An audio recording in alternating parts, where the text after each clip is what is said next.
giving that career advice, giving that context, giving that honest assessment of sort of where you're at, focusing on what your goals are and sort of what the steps are in that direction.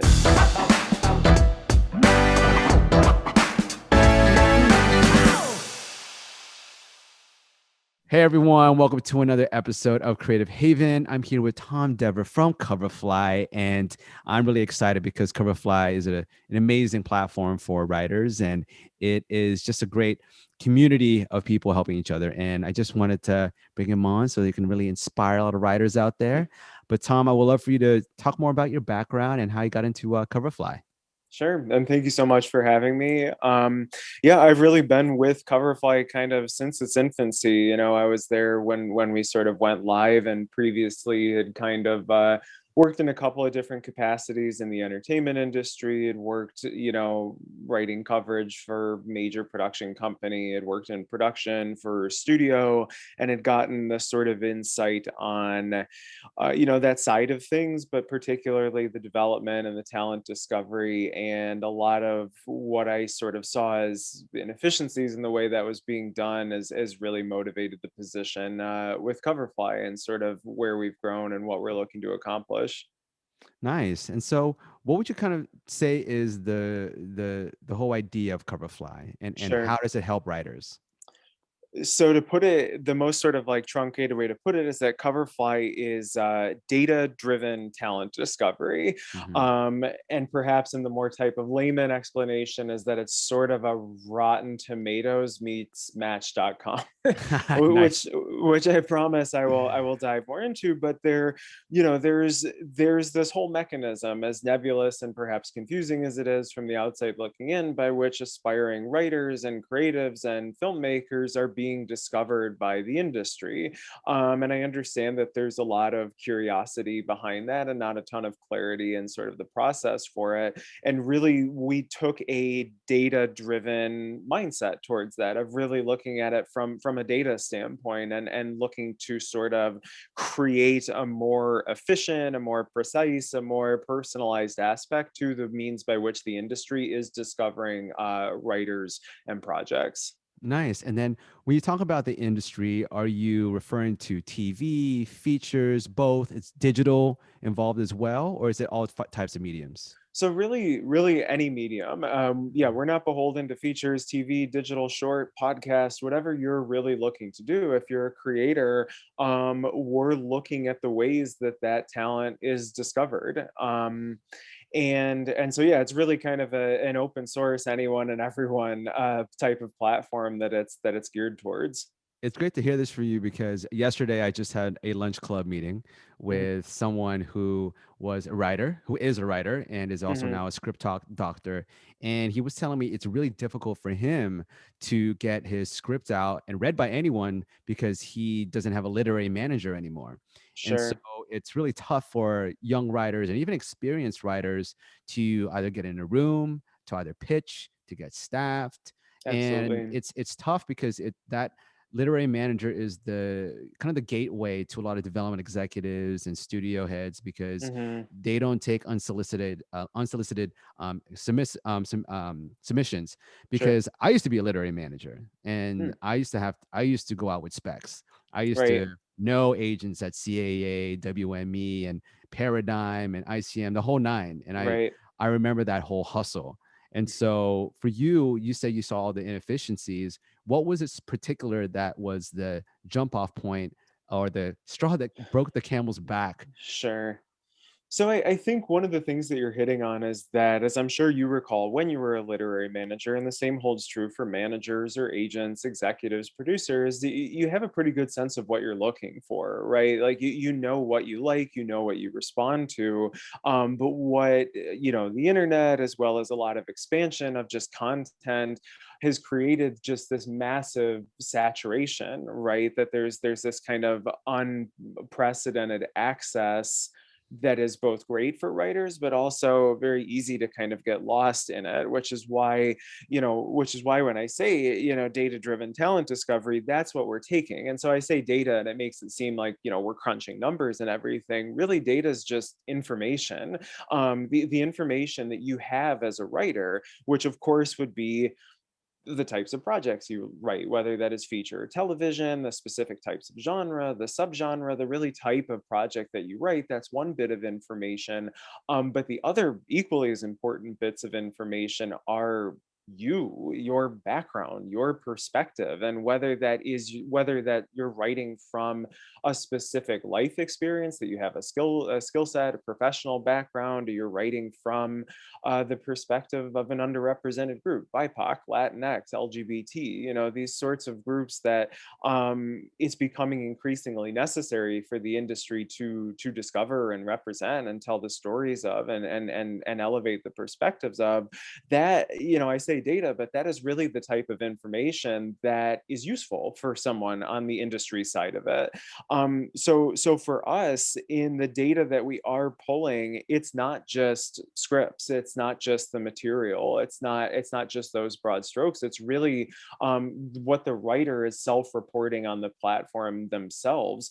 Because if you're on the other side of this from the industry, you want to find exactly what you're looking for. Hmm. And it's very tough. There's all these different, pools and mechanisms by which they're looking, whether that is film festivals or screenwriting competitions or fellowships, coverage services, film schools, you name it, right? There's all these sorts of places. But even that is still just massive numbers.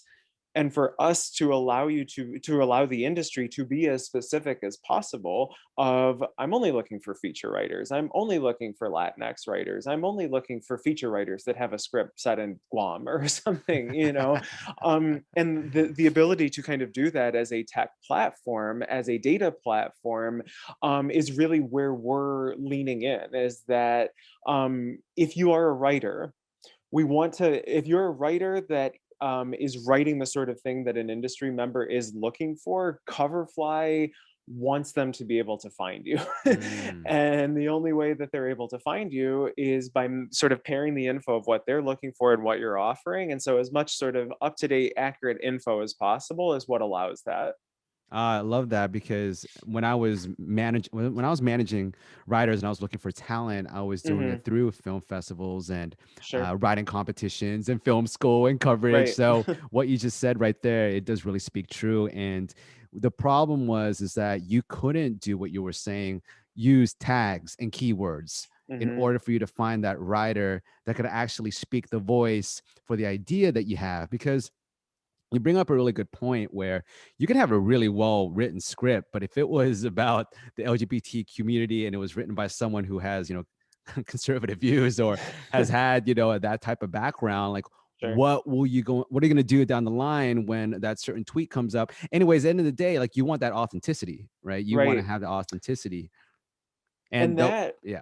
no, sorry. I think that is what is so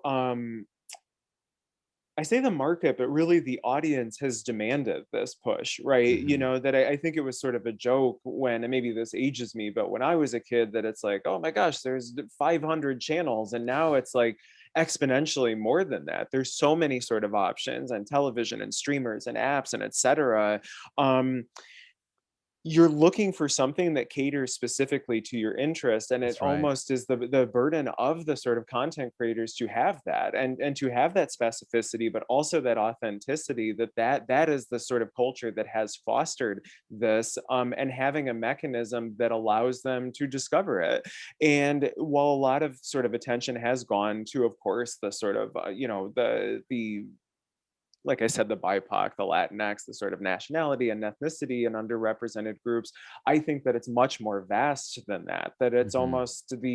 it's almost kind of tough to justify telling a story about, I don't know, a lawyer or an auto mechanic or something without finding a writer that has that personal connection to it, because that's what the audience is demanding from it. And that's really that sort of that matchmaking and that match.com aspect of it that Yeah. I referred to. That's what we're really looking to do by having just so much information available, that you can be as specific as possible and find exactly what you're looking for.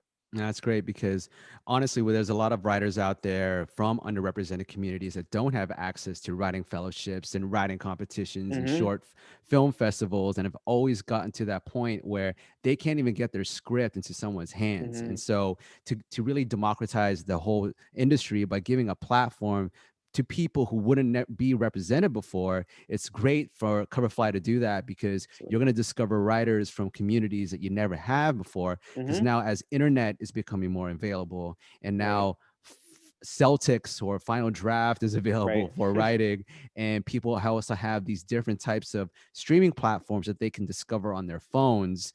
You Hmm. have the opportunity to really create this new generation of writers that actually have an access to the industry. And so when it Hmm. comes to the writer's point of view, what is the process of getting onto Sure. Coverfly? So that, I think what you hit on is great, right? That there is a thought. I think historically the paradigm has been, if I don't live in LA and I don't know somebody, I have to kind of go into one of these mechanisms like a film festival and a fellowship. And Mhm. there's hundreds, if not thousands, of stories of how that's valuable, of how a person gets discovered. But there is perhaps a barrier to that. There's a lot of it that's out of your control, and so Coverfly is offering multiple pathways to the Mhm. industry that, you know, you can create an account today, and it's completely free to make your scripts public and to have it immediately on a database that the industry is looking for. And so, sure, for the sector of the industry that is prioritizing recent competition winners, they were able to search for that. But for the other parts of the industry that are looking for a very specific type of project or a very specific type of writer or wants to find that diamond in the rough, we've created this platform that allows for all of those, right? That is allowing for the writers to sort of enter as much sort of information as they can to be discovered. Because not just from the writer's side of looking at sort of their, you know, their background and their sort of specific skill set and story and voice and talents, we have an entire department that is speaking to the industry every single day, you Mhm. know, close to 1,000 industry users that's composed of managers and producers and agents and buyers, etc. And it's not just here, hop on the platform, it's every single day. What are you looking for? What information is important to you? And not just what types of writers and projects are you looking for, but how do you look for them? Mhm. Because we, you know, we're not inventing a new process of talent discovery. We're streamlining it. We're taking a very data driven tech approach to it to make it, to make it as efficient as possible and as accurate as possible. Wow, that's outstanding. Because just thinking about all the days where I would go into a meeting and the development executive would say, "I'm looking for a horror in in a cabin in the woods in wintertime with Right. teenagers," and I would have to go look for a writer or ask, my interns, "What's find Right. the coverage? Yeah. Where's that coverage? Send me the coverage and all the different ones that's horror with a cabin in the woods," and it just makes me think of how easy you're making it for development executives, managers, agents, and studio execs to find this talent. And Sure. now, and you said something about a Rotten Tomatoes approach to it too. Does that Yes. also mean that you rate the writers as well? Yeah, so that's, so the Rotten Tomato aspect of it is that it is challenging, right? And that situation that you just described is super common because the if 2020 taught us anything, the trends of the industry are going to just change on a dime. Yeah. And it's not like, hey, 4 months from now we want this, that thriller that's set in a cabin in the woods with a cast of four or less, right? It is like we need this today. We need it this afternoon. Hmm. And so that is a super common problem. But if you get a list of like 1,000 scripts, you have that same problem, right? How do I verify this? How do I sort of identify the quality of it? And that's where the Rotten Tomatoes aspect of it comes from, that Hmm. we have programmatically and algorithmically identified, not just like a catch-all sort of like Coverfly gave it a 10, it's a 10. It's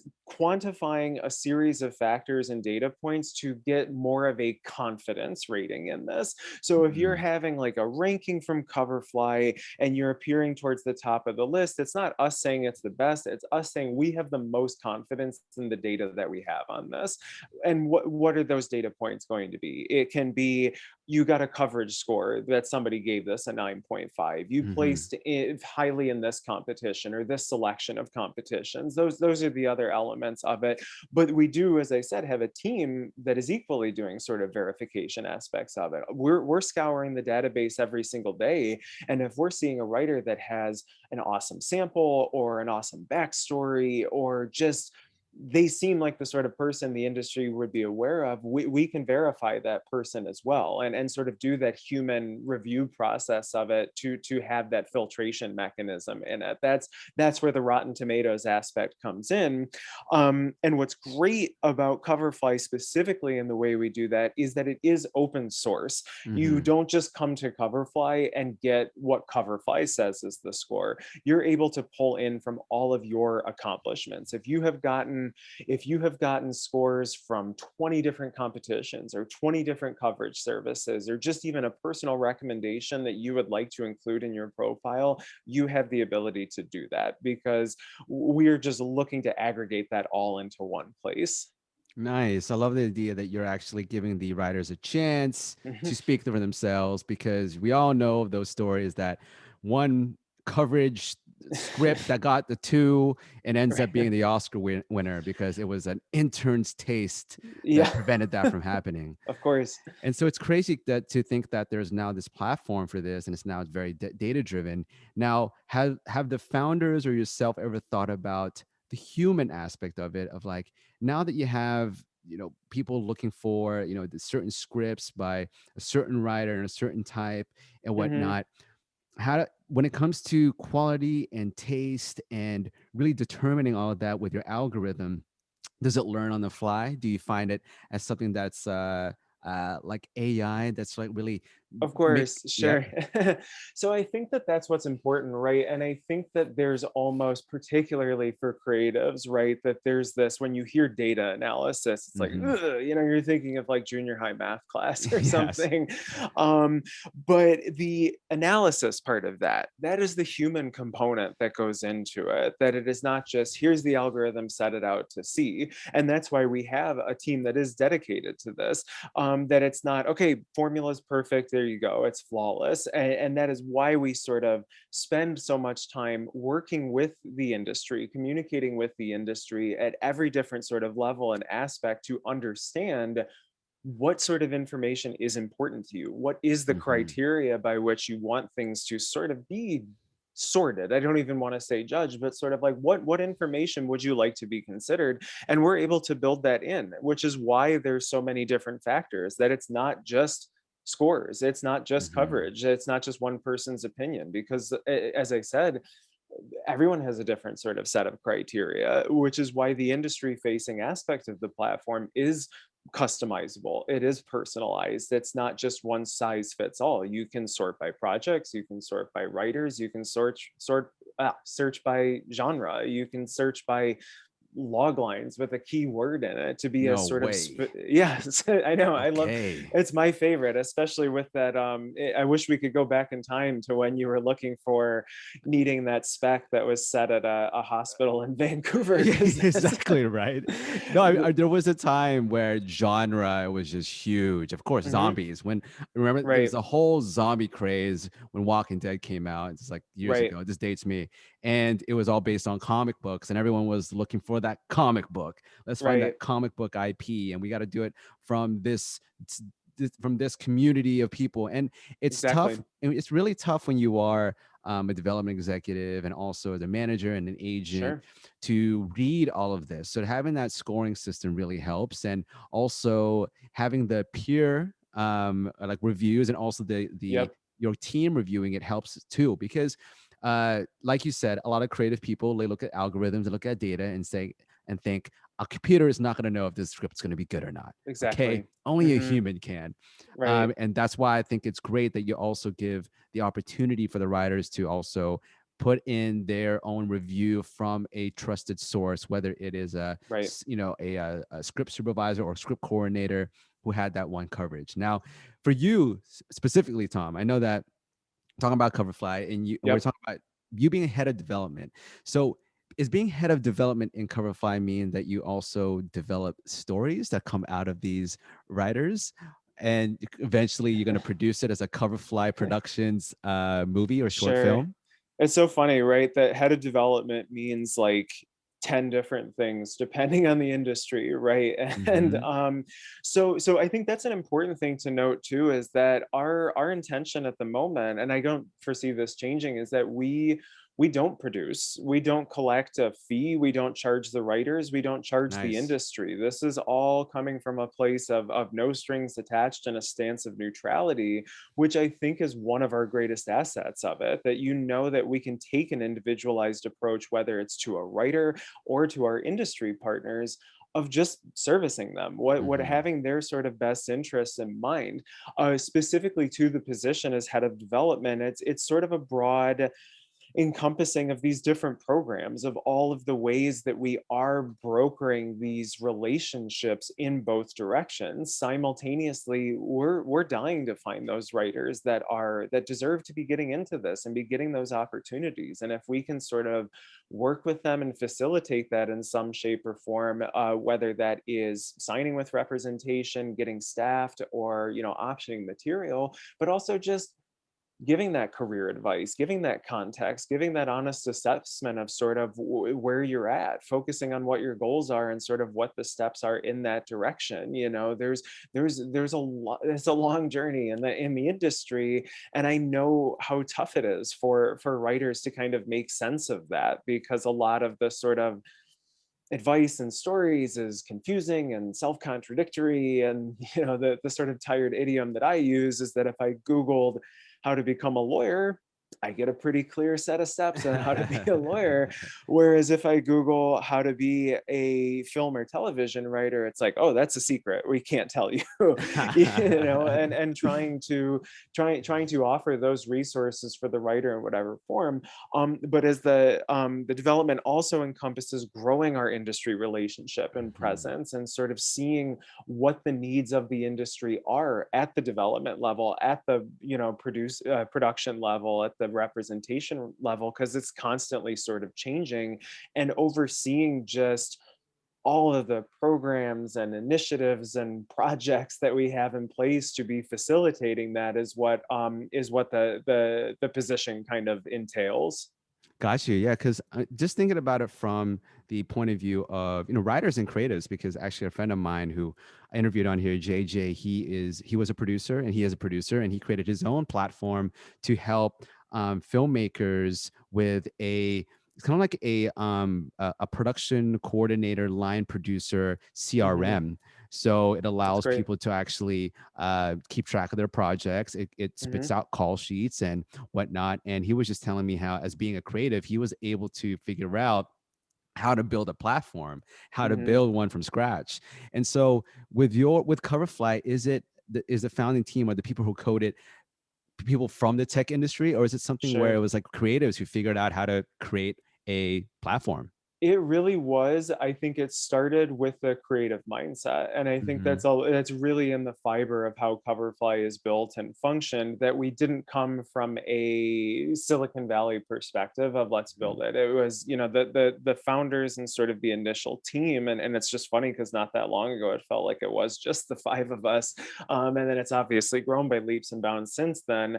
The background was in script analysts and professional screenwriters and emerging screenwriters, and sort of seeing this need to have access to feedback and have access to a mechanism within the industry, and sort of coming in with the CTO, who was the software developer that has actually built the platform. That was the mindset that it was coming from, is how do we manage a screenplay database this big, Yeah. because you can't I just don't think that you can take all of the data that goes into a screenplay and plug it into Salesforce. Right. And so taking that sort of data-driven aspect of it, of being able to sort titles, genre, but also the subcategories of it, dialogue, character, plot, feedback, a system built for coverage and screenplay feedback. And the more and more sort of partners that we were doing that with,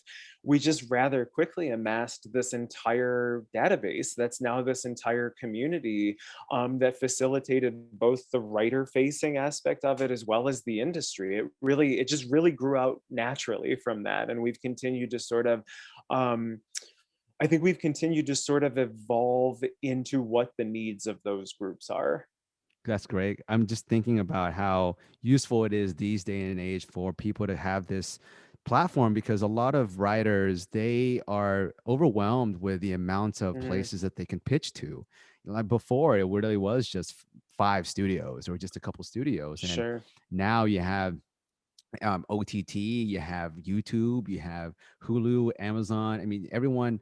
I was talking to someone yesterday about this, and sooner or later, you're going to see each big brands having their own channels. Like, sure, doesn't Home Depot have their own channel that they can have on YouTube or on or as an app or on OTT? sure.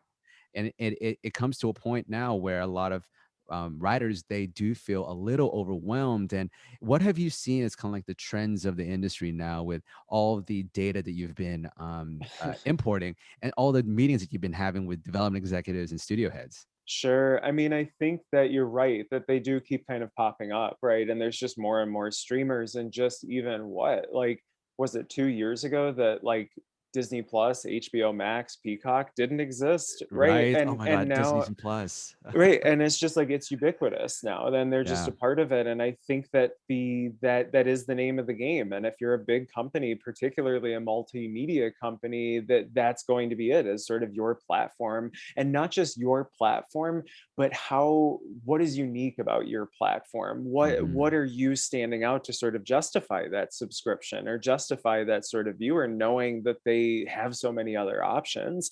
And on that front, the trends, it's like it is creating more and more opportunity, as much as it is saturated and probably overwhelming. It's a great time to be a writer, because like you said, go back, um it was what, four networks Yep. doing original content and an x number of theatrical releases per year. This was a small group, and the film industry is still not a terribly large thing, but it's growing. And the reason that a platform like Coverfly has existed, as well as those talent discovery programs and competitions and initiatives have come in place, is because the industry needs it. They need to be finding these people, and Mhm. they need a trusted mechanism to be doing it. Beyond that, gosh, it's always changing, right? Yeah. That it's kind of like you don't know what you want until you see it. And Yep. it's a tough thing to quantify. I would say that it's a pretty safe bet if you have something that is based on an IP. And I know that you can't go out there and option a best-selling novel, but I think if you think about IP in terms of any sort of known intellectual property that has a large built-in audience, Mhm. whether that's something as specific as Game of Thrones, or as broad as, I don't know, football. That's Mhm, probably like a mhm. terrible example, but there's, true stories and public domain and just these big sorts of ideas that you can tap into. I think IP is going to be a sort of safe bet. Genre is always going to be there. There are very passionate, loyal fan bases for for sci-fi, for action and thriller, and so I think those are always going to be good. And as vague as this is, I think the best thing that you can honestly sort of answer and articulate for your project is, why now? Why does Mhm. this story, and I know that everybody gives that advice, so please, like, bear with me, but it's just, what about this story is going to be relevant to an audience today? Like, what about this is going to sort of captivate and get people to watch it? And I think it's a great way to think about your project and to sort of market and brand yourself, whether that's through your Coverfly profile or just in your own sort of networking, is understanding what are the strengths of yourself as a writer, what are the strengths of your projects, and how do you articulate and present that to the people that are looking for it? Oh, it's so true. And I think that's great advice for a lot of writers out Mhm. there and a lot of creators, because I had a really good conversation with another creator who said that you need to just create the story and the character, and the medium then you will find the medium that's going to be right for that story, rather Mhm. than just saying, okay, I want to create something for TV and then have a comic book and then have a feature film and then working backwards. It's really Right. all about creating that story, and it's Sure. important to know why now, Mhm. because there are so many different types of situations where you're trying to find that evergreen script that you can always send out, but Right. it's riding the trends. And as much as people don't like riding the trends, it's a trend for a reason, and it's actually Sure. how influencers and social media and content creators, that's how you actually get views, that's how you get engagement, is Sure. riding those trends. And speaking of which, what have you found as a trend of the type of submissions you've been getting on Coverfly? Has it been mostly Oh my comedy, goodness. sci-fi, period pieces? Sure. I mean, so to give you some perspective, it's we're looking at it in as many places as possible, and so the platform, the users are close to 100,000 at this point, and so it's Nice. not a matter of like, oh, let me take a look at all the Coverfly users today. I think that there's a degree of dynamism, right? Because Mhm. the data is constantly sort of updating and changing, and like there's writers that are winning competitions, they're getting staffed on a series, or finishing that new sample every single day, and that's why we need to sort of stay on the pulse of it on our end. In terms of the trends, it's a really excellent question. I think we're seeing a lot of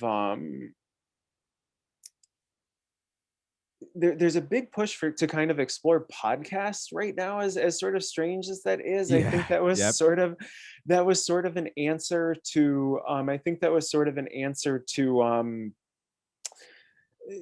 COVID and quarantine and Yeah. last year, that it was like, hey, this is something that can persist. And of course, there's a degree of like meta. I'm on a podcast while I'm saying that, but I think that the form is going to constantly be evolving and sort of shifting to how to get to the audience. I think consider what a podcast would look like. I think consider it's almost sort of like what the making your own independent film sort of looked like on that front. We've seen an interest in podcasts, and then additionally, on the industry side of it, with the rise of these sorts of platforms, I'm kind of, don't quote me on this, but I'm kind of anticipating sort of like a renewed interest in like the MOW movie of the week style Oh, format, nice. because you need to have original content, Yeah. but not everybody can make a 10 episode series of something.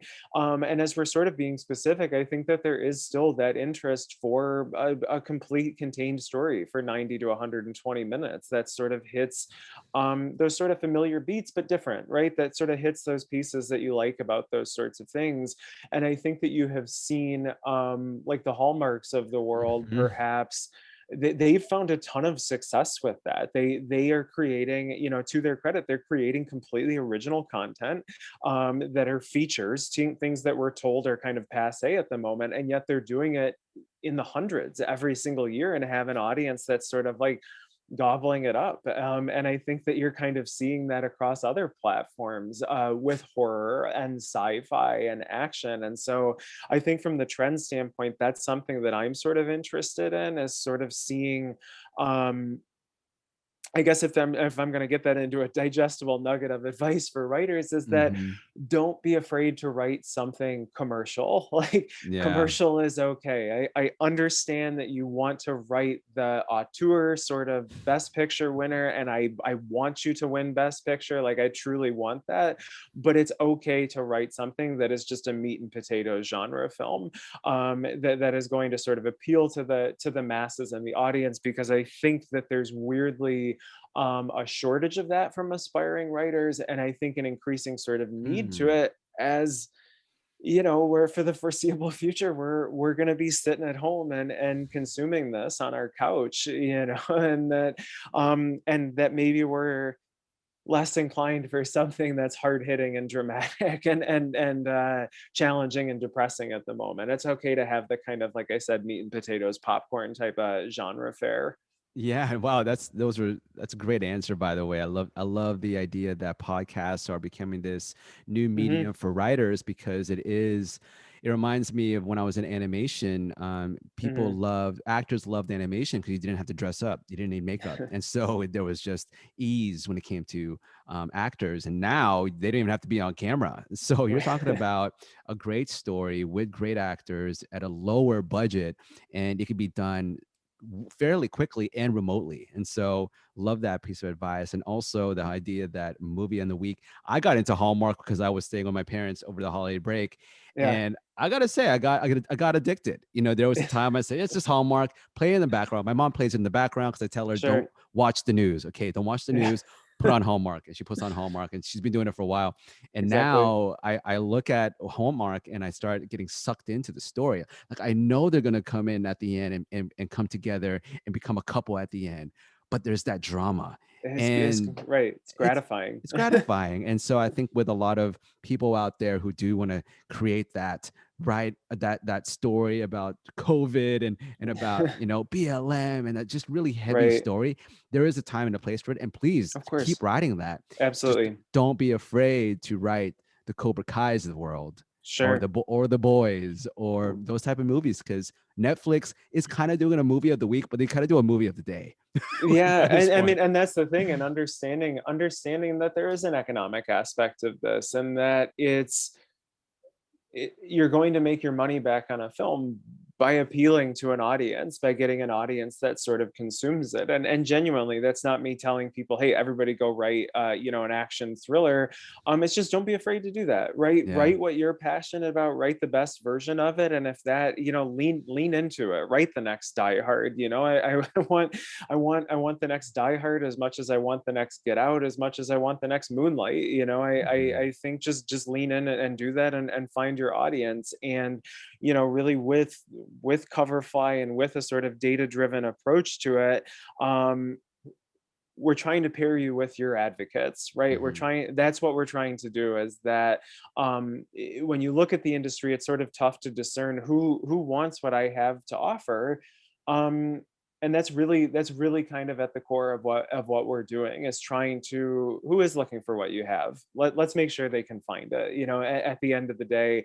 And you've got all sorts of ways to do that. But it really kind of starts by creating that profile and entering and getting that data in there, so that it is appearing in those searches. Well, Tom, I am so happy we got on here together and that you're able to provide this amazing service for both writers and managers and writers and people on the studio side. And I know you're a busy guy, so I don't want to take up any more of your time. No, But thank you so before we much. go, I would love for you to kind of just tell people, or writers, or just people in general who are curious about Coverfly, how to find you and how do they sign up? Sure. What's the process? I mean, it is pretty simple. If you go to coverfly.com or writers.coverfly.com, you can have a profile up in probably the next 15 minutes. And it's the call to action, as it were, is as simple as that. It is just go to Coverfly. And the reason I say that is because we've taken we'll help you find what you're looking for. We'll help you find the resources that can help you. And if we start to understand what type of writer you are, what type of projects you have, what your goals are, the resources will be coming to you at that point. Whether Hmm. it's, hey, you want feedback, here's the feedback services. Hey, you're looking for a competition that specializes in thriller features. Here are the fellowships and programs that we have for that. You're looking for advice, you're looking for this or that. It all starts after creating that profile, and just sort of telling us who you are and what you need. Amazing. Well, Tom, it was a pleasure. Thank you so much for hopping on the Creative Haven podcast Of course. today. And I'm actually looking forward to telling a lot of my writing friends and Please. ex clients about this because I think everyone needs it. So thanks again. And I'll talk to you soon. Thanks so Thanks much. so much for having me. For sure. Bye. Bye. Thank you for listening to the Creative Haven podcast. And if you dig it and like what you heard today, please give us a nice review and rating and share it with one of your friends that you think needs some creative inspiration. You can always find more content and resources at thecreativehaven.com and hit me up on Instagram at Mitchell Doomlau. And if you want to reach out, collab, or ask any questions, you have my permission to slide into my DMs. So keep positive, continue to learn and hone your craft, and create all day. Salamat.